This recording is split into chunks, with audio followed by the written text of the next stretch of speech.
নমস্কার বন্ধুরা, আমার চ্যানেলে আপনাদের অনেক অনেক ওয়েলকাম। বড়দের প্রণাম এবং ছোটদের আশীর্বাদ জানিয়ে আমি সন্ধ্যেবেলা থেকে ব্লগ ভিডিওটা স্টার্ট করলাম।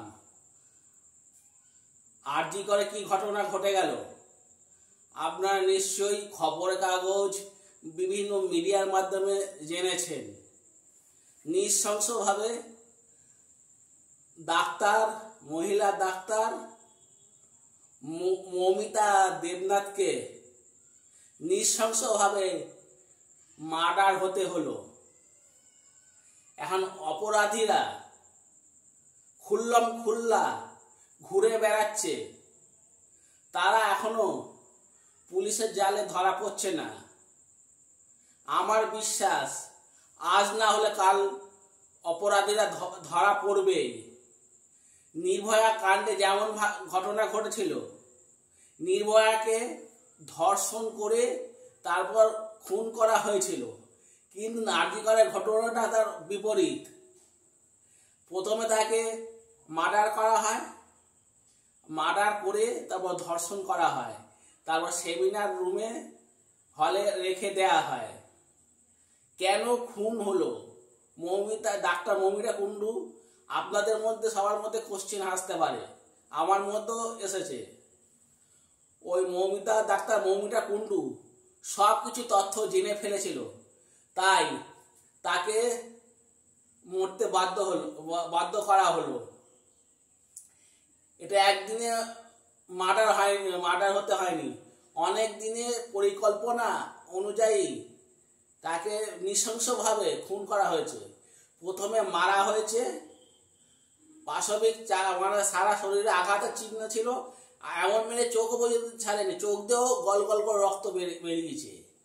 এবং অপরাধীরা তারপরে ধর্ষণ করেছে এবং গোপনাঙ্গে প্রায় 150 গ্রামের মতন হরমোন পাওয়া গেছে। যার মেয়ে গেছে সেই বুঝতে পেরেছে, আমরা কি বুঝবো? যার সন্তান গেছে তার সে অভাব বুঝতে পেরেছে, সে কষ্ট তো পাচ্ছেই। আর অপরাধীরা তাদের কোনো অপরাধ করে তাদের কোনো দায় নেই, তারা বাইরে ঘুরে বেড়াচ্ছে। এমনকি যেদিন ফরেন্সিক মানে রিপোর্ট আসার কথা 3 দিন পরে, যেদিন মারা গেছে তারপর দিনই তাকে তড়িঘড়ি ফরেন্সিক রিপোর্ট আনা হয়েছে, তড়িঘড়ি তারপর দিনই, এবং তাকে তড়িঘড়ি পুড়িয়ে দেওয়া হয়েছে যাতে আরো প্রমাণ না যাতে পাওয়া যায়। কিন্তু অপরাধীরা যতই চালাক চতুর হোক না কেন, তারা একদিন না একদিন ধরা পড়বে।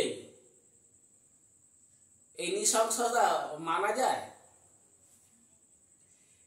যার জন্য সবাই প্রতিবাদ করছে আরজি করের ঘটনা নিয়ে। সারা ভারতবর্ষ এবং আমেরিকাতেও সবাই আন্দোলন করছে, সব মিছিল করছে মোমবাতি জ্বালিয়ে। আর এটা আরজি করের যারা কর্তা তারা সবই ঘটনা জানে, কে বা কারা করেছে, কারা জড়িত। এর মধ্যে বড় বড় রাঘব বোয়ালরা নিশ্চয়ই আছে, নালে কেউ একার দ্বারে কেউ ওইভাবে কেউ মার্ডার করতে পারে? আমারও বুক ফেটে যাচ্ছে, কি বলবো। মহিলাদের কি নিরাপত্তা নেই? সত্যি আজকে বর্তমানে নিরাপত্তা নেই। এবার কেউ কেউ বলছে কেন বা ও একা একা ঘুমোতে গেল, মেয়েটারই মানে মহিলা ডাক্তারই মৌমিতারই দোষ দিচ্ছে। সে বুঝলো না, তার যদি মেয়ে হতো তাহলে এরকম কথা সে বলতে পারতো? কোনোদিনই বলতে পারতো না। এবং কি ক্রিকেট খেলোয়াড় বুমরা এবং শ্রেয়াস আইয়ার তারা পর্যন্ত এর প্রতিবাদ করেছে। আমি চাই মাননীয় মুখ্যমন্ত্রীর কাছে আমার নিবেদন, যাতে দোষীরা ধরা পড়ে। এটা আপনি দেখুন, আপনাকে করজোরে আমি বলছি। এবং যারা অপরাধ করেছে তাদের দৃষ্টান্তমূলক শাস্তি হোক। এবং মৃত্যুদণ্ড যেন যাতে হয়, যাতে পার না পায় এমন দৃষ্টান্তমূলক শাস্তি দেওয়া হোক, যাতে অন্য অপরাধীরা এইভাবে ধর্ষণ করে না মারতে পারে। আর আমার সত্যি কথা বলতে কি, আমাদের দেশে কোনো আইন কানুন নেই, তাই বেশি বক বক করে ফেলছি মনে হয়। আমিও মোমবাতি জ্বালিয়ে এর প্রতিবাদ করছি, যেন ডাক্তার মমিতা কুণ্ডু যেখানে থাকো না কেন তার আত্মের শান্তি আমি কামনা করি।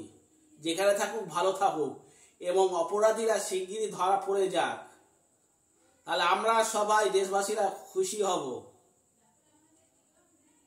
আর এই ব্লগ ভিডিওটা আপনাদের যদি ভালো লেগে থাকে তাহলে লাইক, শেয়ার, কমেন্ট অবশ্যই করবেন। আর যারা এখন আমার চ্যানেলটা সাবস্ক্রাইব করেননি অবশ্যই সাবস্ক্রাইব করে আমার সাথে থাকুন এবং পাশে থাকুন, যাতে আপনাদের সামনে আমি সুন্দর সুন্দর ভিডিও উপহার দিতে পারি। আর অন্য কোনো এক ভিডিওতে আপনাদের সাথে ফের আমার দেখা হবে। আমি নেপোলিয়ন এখান থেকে বিদায় নিচ্ছি। লাস্ট বলে যাচ্ছি, অপরাধীরা ধরা পড়বে, যতই সে চালাক হোক না কেন, আগেই বলেছি। আর আপনারা সবাই প্রার্থনা করুন যাতে অপরাধীরা শাস্তি পায় উপযুক্ত, এবং মৃত্যুও যাতে হয়, যাতে রেহাই না পায়। ঠিক আছে, আমি বিদায় নিচ্ছি।